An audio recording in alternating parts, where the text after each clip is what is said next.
Et salut à tous, on se retrouve aujourd'hui pour une nouvelle vidéo et on va parler du dernier gros événement de l'année en trail running, les championnats du monde qui se déroulent ce week-end en Thaïlande.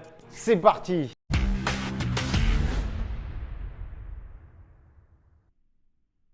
Allez alors, les World Mountain and Trail Running Championship se déroulent ce week-end à Chiang Mai en Thaïlande et c'est l'événement de cette fin d'année dans le monde du trail puisque la plupart des meilleurs coureurs de la planète seront réunis sur le sol thaïlandais.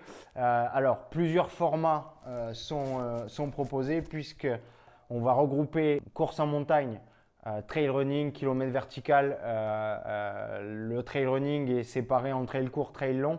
Donc on va un peu retrouver toutes les disciplines à Chiang Mai, ce qui est pas plus mal. Au moins ça permet de faire un gros événement sur tout un week-end. Pour mener à bien cette vidéo, on va décortiquer en trois parties. Dans la première partie, on va vraiment découvrir les deux parcours trail court, trail long. On va vraiment se focaliser sur les parcours trail running. Dans une deuxième partie, on va voir qui compose l'équipe de France de trail pour cette année 2022. Et dans la dernière partie, on va voir un peu tous les favoris pour ces deux courses. Allez alors, pour la découverte du trail court et du trail long, je remercie Arthur Joyeux-Bouillon qui m'a donné pas mal d'infos sur le parcours. L'équipe de France a pu aller sur place 9 jours avant le départ pour reconnaître l'entièreté du parcours et s'acclimater. Donc je le remercie, il a pu me donner pas mal d'infos pour mener à bien cette vidéo. Donc le trail long est un parcours de 78 km et 4807 mètres de dénivelé positif. Ça fait quand même un beau ratio. Je vous me le profile juste ici. On peut voir au profil que c'est quand même un profil assez cassant. Malgré ça, ça devrait être une course assez rapide, étant donné qu'on a quand même 80% du parcours qui est composé de pistes 4x4 avec des montées qui sont assez raides, des descentes qui le sont un peu moins. Il y a quelques parties techniques avec un peu de cailloux, mais c'est très court sur le parcours. Donc ça va plutôt favoriser les coureurs rapides. Sur le trail court, donc de 38 km et 2425 mètres de dénivelé positif. C'est ce qu'on retrouve à peu près sur la plupart des formats marathon, environ 40 km et 2500 mètres de dénivelé positif. Pareil, c'est le même type de parcours qui va être proposé avec beaucoup de pistes et qui devrait favoriser les fusées qui jouent devant à l'habitude.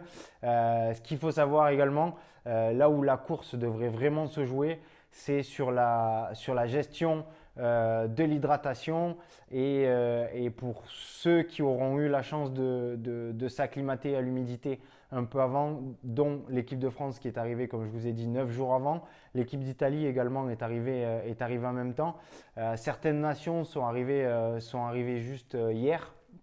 Donc l'acclimatation n'a pas pu être optimale, sachant que l'humidité est vraiment énorme. D'après Arthur, toujours, c'est assez impressionnant puisque dès qu'ils sont arrivés, ils ont essayé un peu de mettre de l'intensité et on est tout de suite pris à la gorge par cette humidité. Donc ça va vraiment être une course rapide, mais également de gestion sur cette gestion de l'humidité et surtout de l'hydratation. Donc les deux courses vont être plutôt rapides.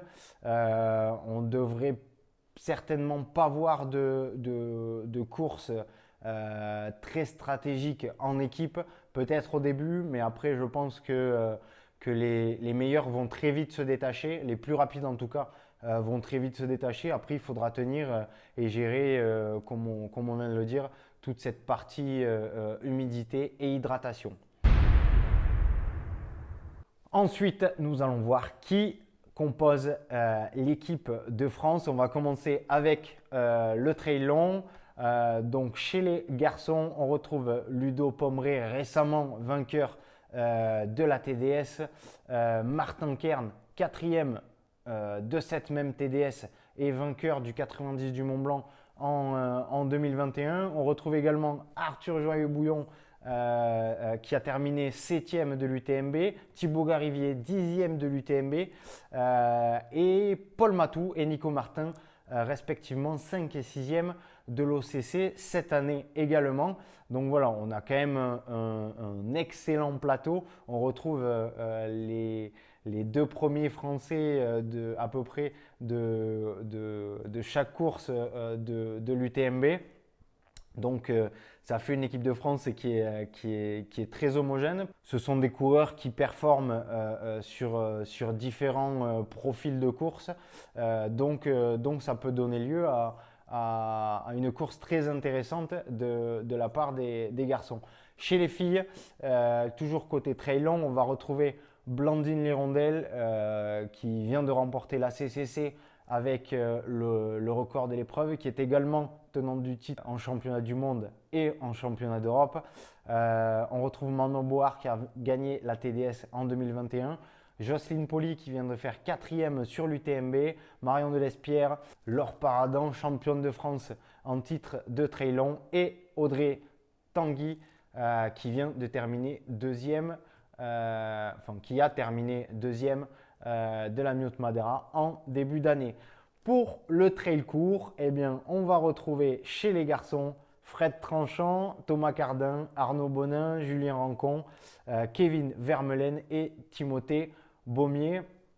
Donc on retrouve une équipe assez jeune, mis à part Julien Rancon qui est là depuis on ne sait combien d'années, mais qui performe toujours autant.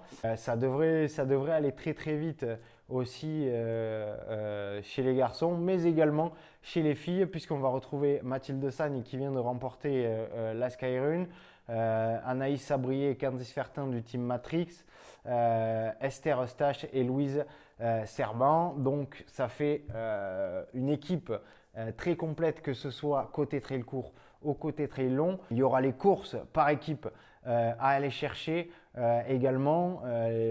Pour moi, la France est favorite sur un peu toutes les courses de ce côté-là. On retrouve vraiment des équipes très homogènes avec du gros niveau, que ce soit chez les garçons ou chez les filles, sur le trail long ou sur les trails courts. Donc pour moi, la France est favorite sur chaque course pour aller récupérer les médailles par équipe. Pour les médailles en individuel, ça va jouer aussi certainement. Après, on va voir un peu ensemble les favoris. Côté trail long, on va retrouver Agnès Namberger, double vainqueur du Lavaredo et double recordman du Lavaredo, qui s'était aligné récemment sur le TMB, mais qui a dû malheureusement abandonner. Mais il fait partie des favoris. Côté trail long. Côté trail long également, on retrouve Tom Evans, 3e récemment de l'UTMB. Une performance hallucinante de l'anglais Tom Evans. On va également retrouver le vainqueur de cette année de la Western State, Adam Peterman.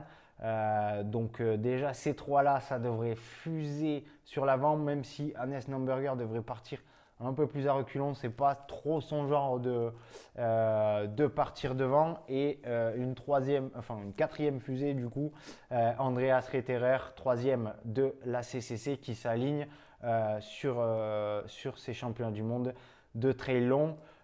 Côté français, on va retrouver trois garçons pour moi qui devraient pouvoir jouer devant. Ludo Pomeré, toujours éclatant depuis toutes ces années, mais également Thibaut Garivier et Arthur Joyeux-Bouillon, tous deux dans le top 10 de l'UTMB fin août.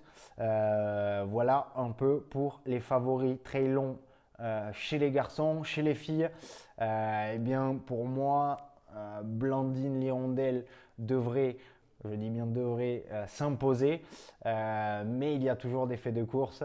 On retrouve également Azara Garcia, l'Espagnol, mais aussi Sunmaya Bouda qui a terminé juste derrière Blandine sur la CCC fin août. Sur le trail court, il devrait y avoir une bataille à l'avant, la même qu'on a vue sur la CCC fin août entre John Albon et Peter Engel.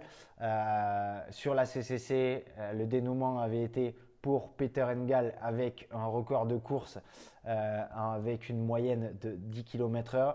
Est-ce qu'il va nous refaire une course stratosphérique, le Suédois Peter Engel? C'est ce qu'on va voir. Après, derrière, on va quand même retrouver Stian Angermund, le Norvégien, Francesco Pupi, Rueda, qui sont habitués, eux, au format plutôt Golden Trail Series. Donc, ils maîtrisent pas mal ces formats marathon. Mais également, on va retrouver notre fusée américaine Zach Miller. Donc ça va être très intéressant de le voir sur un format 40 km.